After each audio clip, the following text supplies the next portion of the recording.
The man had clearly been sentenced to death, yet he was convinced that someone would risk their life to save him, because he was the biggest drug lord, with over $2 billion at his disposal. So he went before the media. I will give $100 million to whoever gets me out of here. Unexpectedly, after the news aired, it caused a sensation. People all over the world set their sights on that $100 million. At first, the police didn't realize the gravity of the situation. They loaded Louis into a prison van to transport him to a federal prison for execution.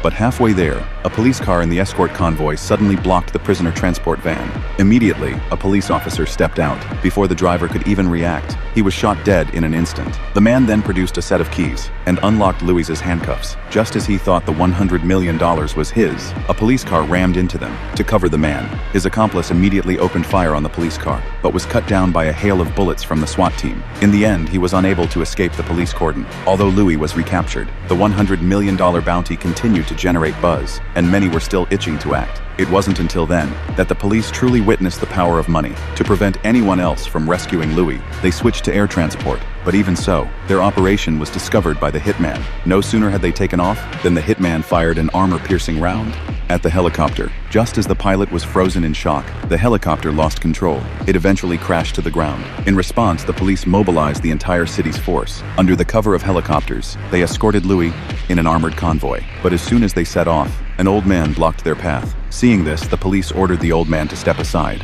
But the very next second, the old man pulled out a submachine gun. Before the SWAT team could react, countless gang members rushed out of the trucks. They threw smoke grenades at the armed convoy and launched a fierce attack on the police. When the gang leader approached the escort vehicle, he discovered that Louis had been replaced with a decoy. Meanwhile, the real Louis was being escorted by the SWAT team through an underground tunnel. He was then placed into a vehicle that had been prepared in advance. But as soon as they pulled away, Louis began testing the waters, asking the SWAT officers in the car how much they earned per month, and saying that if they stopped the car, he would give them $200 million.